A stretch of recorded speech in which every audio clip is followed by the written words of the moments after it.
एक आरएसएस का सदस्य होम मिनिस्टर बन सकता है, लेकिन उसे research and analysis wing raw में नौकरी नहीं मिल सकती। उन्हें एक डिक्लेरेशन साइन करना पड़ता था कि वे या उनके परिवार का कोई भी सदस्य आरएसएस या कम्युनिस्ट संगठन से जुड़ा नहीं है। कहा जाता है कि जब वहाँ के वैज्ञानिक बाल कटवाते थे तो भारतीय एजेंट उनके बाल तक इकट्ठा कर लेते थे। यहाँ तक कि 2 नई बटालियन उनके खिलाफ तैनात कर दी गई थी। ऐसी तस्वीरें सामने आईं जिन्हें देखकर हर कोई हैरान रह गया। इन तस्वीरों से पता चलता था कि पाकिस्तान के एक एयरबेस पर क्या चल रहा है। और जब ये सारी चीज़ें बहुत बढ़ जाती हैं और नियंत्रण से बाहर होने लगती हैं, तब इंदिरा गांधी इमरजेंसी लागू कर देती है। कहा जाता है नॉलेज इज पावर, लेकिन ये कहावत सबसे ज़्यादा इंटेलिजेंस एजेंसीज पर लागू होती है। सिर्फ जानकारी और इनपुट के आधार पर ये एजेंसियां कई जिंदगियां बचाती हैं। अपने देश के लिए ये दुश्मन देश में जाकर अपनी जान जोखिम में डालते हैं, और वो भी बिना किसी क्रेडिट के। ये कोई छोटी बात नहीं है। हमने रॉ पे कई फिल्में देखी हैं, लेकिन ये असल में काम कैसे करती है, ऑपरेशन के लिए इन्हें कैसे तैयार किया जाता है, राजनीतिक दखल कितना होता है, और इनके एजेंट्स को कितने जोखिम उठाने पड़ते हैं, इस वीडियो में आपको सब पता चलेगा। आप सोचेंगे कि मैं इतनी सीक्रेट जानकारी पर वीडियो कैसे बना रहा हूँ, तो बता दूं कि इसमें सिर्फ वही बातें शामिल हैं जो रिटायर हो चुके रॉ अधिकारियों ने खुद बताई हैं। मैंने कई किताबें, रिसर्च पेपर्स और आर्टिकल्स पढ़े हैं, और सिर्फ कॉमन जानकारी को ही इसमें शामिल किया है।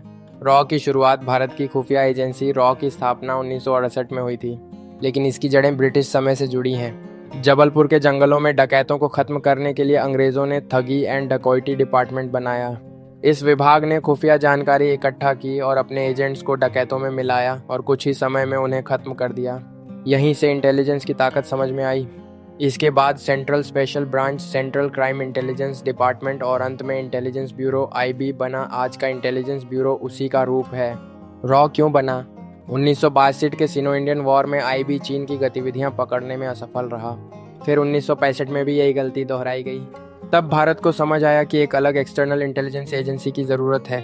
रॉ की स्थापना 1966 में इंदिरा गांधी प्रधानमंत्री बनी और उन्होंने आरएन काओ को नई एजेंसी बनाने की जिम्मेदारी दी। 21 सितंबर 1968 को रॉ बना। इसकी खास बातें: सीधे प्रधानमंत्री को रिपोर्ट, एजेंट्स की पहचान पूरी तरह सीक्रेट, कोई नेम प्लेट नहीं, केवल सेक्रेटरी और अंडर सेक्रेटरी जैसे पद। पहला मिशन पाकिस्तान। रॉ ने अपना पहला एजेंट पाकिस्तान भेजा। कोड नाम कश्मीर बेडी, उसका नाम बदलकर मोहम्मद इब्राहिम किया गया। वह पाकिस्तान से फोटो और जानकारी भेजता था, जिससे पता चला कि अमेरिका पाकिस्तान को गुप्त रूप से हथियार दे रहा है। 1971 का गेम चेंजर एक बड़ा ऑपरेशन हुआ जिसमें हाईजैक प्लान को ही भारत ने अपने फायदे में बदल दिया। इससे पाकिस्तान का एयर स्पेस ब्लॉक हुआ और 1971 के युद्ध में भारत को बड़ा फायदा मिला। इमरजेंसी और रॉ। 1975 में इंदिरा गांधी पर आरोप लगे कि उन्होंने एजेंसियों का गलत इस्तेमाल किया। इसके बाद जांच हुई और रॉ को राजनीतिक दबाव झेलना पड़ा। मोरारजी देसाई का दौर। जब मोरारजी देसाई पीएम बने, रॉ की ताकत कम कर दी गई, कई ऑपरेशन बंद कर दिए गए, एजेंसी कमजोर हो गई। पाकिस्तान का न्यूक्लियर प्रोग्राम। रॉ एजेंट्स ने एक चौंकाने वाली तकनीक अपनाई। वैज्ञानिकों के बाल इकट्ठा करके जांच की गई और पता चला कि वे न्यूक्लियर प्रोग्राम पर काम कर रहे हैं, लेकिन राजनीतिक फैसलों की वजह से भारत इस प्रोग्राम को रोक नहीं पाया। सियाचिन ऑपरेशन मेघदूत। 1984 में रॉ ने पता लगाया कि पाकिस्तान 50 डिग्री सी वाले इलाके के लिए कपड़े खरीद रहा है। भारत ने तुरंत कार्रवाई की और सियाचिन पर कब्जा कर लिया।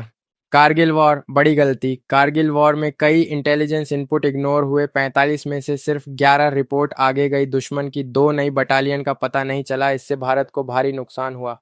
सुधार, रिफॉर्म्स। करगिल के बाद नेशनल सिक्योरिटी काउंसिल एनएससी बनाया गया। सभी एजेंसियों के बीच कोऑर्डिनेशन बढ़ाया गया। आज भी यही सिस्टम काम करता है। इंटेलिजेंस एजेंसी सिर्फ जानकारी पर काम करती हैं, लेकिन यही जानकारी युद्ध रोक सकती है या जीत दिला सकती है। रॉ के एजेंट्स बिना पहचान के, बिना क्रेडिट के देश के लिए जान जोखिम में डालते हैं, और यही उन्हें असली हीरो बनाता है। रॉ के लिए एक लाइक तो बनता है।